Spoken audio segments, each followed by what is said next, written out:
Hey everybody, and welcome back to Starnes Life. It's been a while since our last video. So you've not met Shane. This is Shane. He's the guy who's always behind the camera. Hi guys. And this is Chewy. She's a little needy. Today we are sharing some reasons why we think you should go to Walt Disney World in 2017. All right guys, the first thing on our list is Disney After Hours. This will be 7 nights from January to March, where essentially you get to ride all the rides you want to ride without lines for about 3 hours. The cost for this is only $119. So what are your thoughts on this particular event? Well, $119 seems a little steep to me, but I agree. I'm also the budgeting person in this duo. You tend to spend a little more money than me. Well, I mean, you got to think of your costs and your value. So it's $119, but say you're at the parks for only a couple of days and you really want to do Magic Kingdom, but there's like a ton of people there. You know how it is at Magic Kingdom when it's super very busy. Yeah. And like you can stir the crowds with a stick. Yeah. Basically, this 3 hours allows you to go on over 25 attractions with virtually no wait because the tickets are limited. So this means that it's kind of like the Not So Scary Nights. Right. Kind of like, or even the holiday party that they do. Basically like that, except no parade. Just get right on the rides, ride as many times as you want. They even have like some snacks and Yeah, drinks. I was gonna say, I also heard that you get like popcorn, drinks, so that the Main Street Bakery is gonna be open during that time. So you're gonna have a limited menu, but you're still gonna get some stuff. So I guess, you know, if you've got an extra $119 in your pocket, this may be an awesome thing for you. So that's a great reason to go in 2017. Number 2 on our list are the new restaurants at Disney Springs.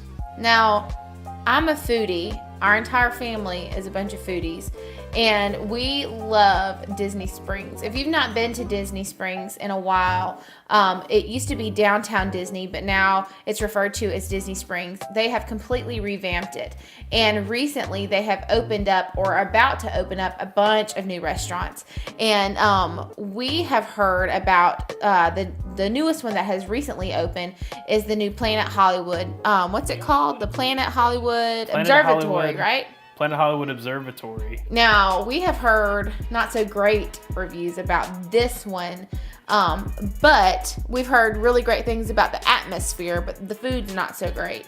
We did hear, though, if you like appetizers and if you're a drinker, that it's a great quality for you and a great price. Absolutely, yeah. If you can share an appetizer, they have some that look pretty awesome.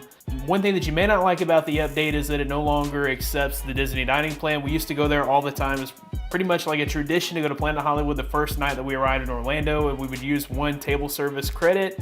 You can no longer do that. It's part of the higher prices, I suppose. Maybe they're just paying for the new building and the new decorations, but the Disney dining plan is no longer accepted. But they do have some awesome restaurants that are opening. We've heard some really great things about Paddlefish. Paddlefish is where the old Fulton's Crab House used to be. If you are familiar with Downtown Disney or Disney Springs, now as it's called, it was the big, huge boat that was right in the center of everything. That's where Paddlefish is going to be. Paddlefish is not a huge restaurant. In fact, I saw somewhere on YouTube, on a YouTube video, that the bottom floor's capacity is only 73 people. So if you can get a reservation to Paddlefish, it's opening soon, so go ahead and get your reservation to that. I heard it's going to be wonderful food. The menus that have been released look phenomenal. One thing about Paddlefish, though, no dining plans will be accepted on that one either. And then some other restaurants that are opening are the Polite Pig, the Edison, and Wine Bar George. Those have not opened yet, so we don't know whether or not they're going to take the Disney dining plan. Our fingers are crossed. We'll know more about that later on. Number 3. Great reason why you should go in 2017 is the International Festival of the Arts. Now, I am a music teacher, and so this just entices me just greatly for me to go in 2017. I want to see what this is all about. Disney is celebrating their Broadway shows by bringing some of those Broadway performances to the park at Epcot. It's included in your ticket price, so it makes your overall visit at Epcot an even greater value. Absolutely. I'm sure we will hear tunes from Beauty and the Beast and Aladdin and some of those favorites of ours. I'm sure that it will be some great tunes to be heard. And I also heard that it's not just going to be Broadway music, but it'll also be a celebration of Broadway and culinary arts and all those things. Celebration of visual and culinary arts. Yeah, absolutely. So it's going to be a great, great thing. And didn't I hear there are going to be some concerts during that? Yes, absolutely. Do we know any of the bands that will be there? No. Nope. Okay. I think it may actually be concerts from those Broadway performers. Oh, okay. Gotcha. So Gotcha. it looks cool either way. The Festival of the Arts will be Friday through Sunday. Performances will alternate, so you'll get something different every weekend, and that is through February 20th. Number 4 on our list is the International Flower and Garden Festival. This festival happens March 1st through May 29th. It includes outdoor kitchens, Garden Rocks concert series, which is pretty awesome because you're going to get to see some first-class bands, some of which you may not have ever heard of if you're like me and you don't love old music. And then those same bands, your wife will begin singing all of their songs. I did that tonight when we were researching this. I knew every single song. Absolutely. Well, I actually knew the songs too. I just didn't feel like being an old fart. Some of the more familiar bands that will be featured are Simple Plan, the Pointer Sisters. The Pointer Sisters. Come on, you know who the Pointer Sisters are, right? What are they saying? I don't remember. Number 5 on our list, and probably the most anticipated event in Disney World for 2017, is the introduction of Pandora and the new Avatar world. This is something that I've really been looking forward to, and of course it's coming to the Animal Kingdom. If you're like me, you may not have been a huge fan of the movie or ever seen it, but just looking at what Disney has done with this park, you can be really excited about what's going to come to Animal Kingdom. It's really different than anything that's at any of the other parks, and it's really an extravagant thing that they've done inside of the park. I mean, come on, let's be honest. Most of us probably weren't big fans of the Avatar. I never saw it. It was more about the immersion in the movie, and that's exactly what we're going to get with the land. Yeah. It's just an immersive experience. They have the floating mountains. Yeah, the Imagineers really put in some work to this.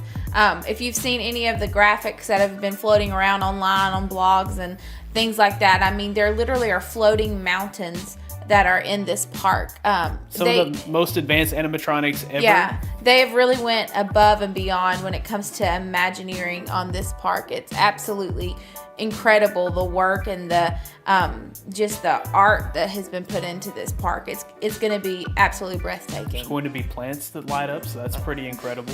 There's going to be 2 attractions as well. They're going to have a boat ride attraction, and then they're going to have a flight attraction. So both of those look awesome. They're just 2 extra fast pass things because we all know that there's not really a whole lot to do in Animal Kingdom. There's really like 3 major attractions there. So now we're going to get a couple of new major attractions. And I think that they said that the boat ride attraction is a full family attraction. So Which is awesome. You won't have to have a height restriction on that ride. That's cool. I love the way that Disney does family attractions because you can take your newborn infant on these family attractions, and maybe they will never remember it, but it's awesome to see their eyes light up as they can kind of look around and see what's going on. It's just something you'll always remember. Yeah, we took our 5-month-old on many rides at Disney. You can do it. Both 5-month-olds. Yeah. Yeah, you can do it. All right, number 6 on our list is Epcot's International Food and Wine Festival. This has become one of the most beloved events of all of Disney World, and it's become so popular that they're actually extending the days this year. It's going to be a record 75-day event at Epcot, so there won't be a big opportunity to miss it as it's going to take up about a quarter of the year. Right, it's going to be August the 31st through November the 13th. So if you say, I don't want to go when it's so hot, I want to enjoy myself and really have a great time eating my way around the world, well, you can definitely do that in the later part of the year because it's going to go all the way through November the 13th. So it's a great time of year to go. It's a great time of year to have a family vacation. So you're going to be there through some of the peak times, also through some of the times when it's a little less crowded. So I encourage you, go now. Go ahead and start booking those vacations because it's a popular time of the year to go, but it's also a great time of the year to go. During the Epcot Food and Wine Festival, there's always great concert series, demonstrations. There will also be ABC's The Chew filming live during the festival. Number 7 on our list is the introduction of the Mist Falls raft ride at Typhoon Lagoon. If you're into water parks and you love family-style raft rides, this is the ride for you. It's also super exciting because this will be the longest ever raft ride or longest ever attraction at a Disney water park at 2 minutes. Misadventure Falls tells the story of Captain Mary Oceaneer, and it is supposed to be incredibly themed, and the fact that it's just incredibly long, it should be a great experience for the whole family. Typhoon Lagoon is a great water park in general. It's a great place to go with your family, and a really awesome thing about Disney's water parks is if you go for more than 2 days, you can really turn that into a year-long pass, because they're very affordable to get into anyway. So why not turn it into a year-long pass? And with that year-long annual pass, it's something that you can do on a quarterly basis or even a monthly basis, as long as you live, within a decent proximity. If you can drive the there, parks. why not? Absolutely. Very affordable, and like we've said, it can be a weekend vacation to weekend getaway. Number 8 on our list is Epcot's 35th anniversary. That's going to take place this year, October 1st. Epcot is older than we are. Wow. Well, that's not saying much since I'm very young. You're 30.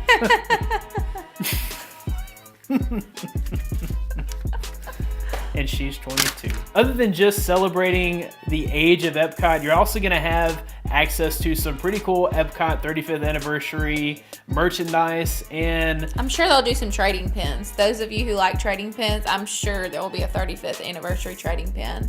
As crazy as it sounds, there is a black market for anniversary merchandise from Disney World, and think about Disneyland's 60th anniversary. You can't get your hands on some of that stuff. Well, yeah, that's because people mobbed the place and bought everything out. So it's pretty neat that they have merchandise that is, limited quantities. For anybody that collects, that's a good day to go and get some merchandise. Number 9. Now this is a fun one because I really like this one. It's the new Magic Band 2.0. Now we have loads of Magic Bands floating around our house. Our kids play with them all the time. Our dog Chewy has chewed through many of them, but I'm really excited to get our hands on the new Magic Bands. They have pucks in them, right? That's right. So if you don't normally wear a watch, you don't like things on your wrist, you no longer have to have it on your wrist. You can actually take the puck out of the band and put it in like a keychain holder. They even have necklace holders. You can just put it in your lanyard. There's all kind of scenarios that you can use with the new Magic Bands. I, for one, will probably just use it as it's meant to be used on the wrist, just because all the turnstiles are pretty much made for wrist use. So I can't imagine having to lean over with a lanyard. Of course, you can take the lanyard off your neck. I guess that would work. Not everybody's into wrist wear, and some people just like to wear a watch instead of a Magic Band. Would be awesome if Disney put clocks. Yes, an analog clock. Disney, bands. Do that. Then you wouldn't have to wear a watch. You just wear your Magic Band. I mean, those are pretty stylish. And in the comments, we know somebody's going to say, you have a cell phone in your pocket. We understand that. Yeah, but I don't want to extract my cell phone and then extract.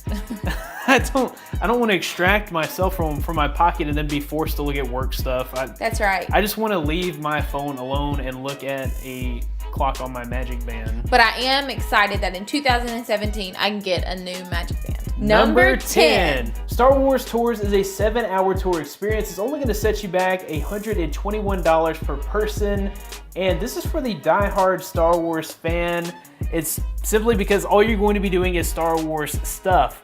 You're not even going to really have the opportunity to ride anything else in the park. I mean, really, if all you want to do is devote your day to Star Wars, this is for you. This experience includes a ride on Star Tours, an insider's tour of Star Wars Launch Bay and character meet and greets, watch a Star Wars Path of the Jedi screening, Star Wars themed menu at the Backlot Tour Express.